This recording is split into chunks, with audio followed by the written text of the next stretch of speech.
அனைவருக்கும் வணக்கம். 28/12/2024 மற்றும் 29/12/2024 ஆகிய இரு தினங்களுக்கான நடப்பு நிகழ்வுகளை பார்க்க இருக்கிறோம். முதலாவதாக முன்னாள் பிரதமர் மன்மோகன் சிங் அவர்களின் சாதனைகளை பற்றி பார்க்க உள்ளோம். திரு மன்மோகன் சிங் அவர்கள் இந்தியாவில் வர்த்தக சீர்திருத்தங்களை அறிமுகம் செய்தவர். மேலும் இறக்குமதி வரியை குறைத்து திறந்தவெளி சந்தை பொருளாதாரத்தை ஏற்படுத்தியவர். மேலும் நாட்டின் முக்கிய துறைகளில் அந்நிய நேரடி முதலீட்டை அனுமதித்தவர். நமக்கு அனைவருக்கும் தெரிந்த திட்டமான மகாத்மா காந்தி தேசிய ஊரக வேலைவாய்ப்பு உத்தரவாத திட்டத்தையும் அறிமுகம் செய்தவர் திரு மன்மோகன் சிங் அவர்கள். அதாவது கிராமங்களில் இந்த 100 நாள் வேலை திட்டம் என்பதை அறிமுகம் செய்தவர் திரு மன்மோகன் சிங் அவர்கள். அதோடு மட்டுமல்லாது ஆதார் அடையாள அட்டை திட்டம், நேரடி மானிய உதவி திட்டம் போன்ற திட்டங்களை உருவாக்கி வரும் அவர்தான். மேலும் ஊழல்களை அம்பலப்படுத்தக்கூடிய தகவல் அறியும் உரிமை சட்டமானது 2005 இவரது ஆட்சியில் அறிமுகம் செய்யப்பட்டது. மேலும் ஏழை குழந்தைகளுக்கு தரமான கல்வி கிடைப்பதை உறுதி செய்யக்கூடிய கட்டாய கல்வி உரிமை சட்டம் 2009 கொண்டு வரப்பட்டது.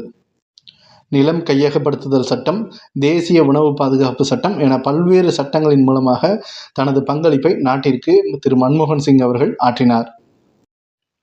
அடுத்ததாக ராமேஸ்வரத்தில் தயார் நிலையில் உள்ள செங்குத்து தூக்கு பாலத்தை பற்றி பார்க்க உள்ளோம். இந்த செங்குத்து தூக்கு பாலமானது அதிநவீன தொழில்நுட்பத்துடன் புதிதாக உருவாகியுள்ளது. மேலும் கடலுக்குள் அமைக்கப்பட்ட இந்தியாவின் முதல் செங்குத்து தூக்கு பாலமாக இது அமைய உள்ளது. ரயில்வே நிர்வாகமானது இந்த செங்குத்து தூக்கு பாலத்தை உருவாக்கும் பணியை 2019 துவங்கியது. இதற்காக ரூபாய் 545 கோடியானது செலவிடப்பட்டுள்ளது.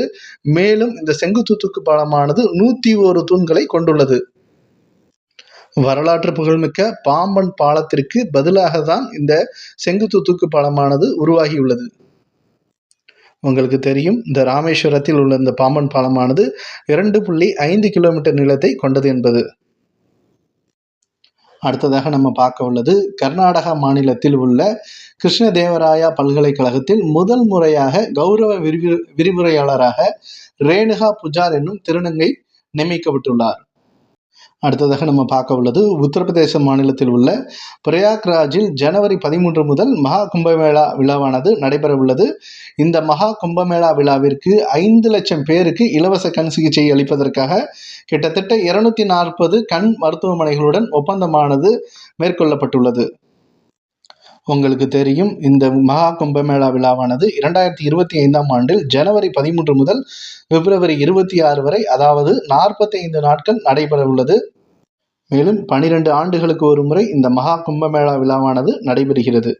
நன்றி.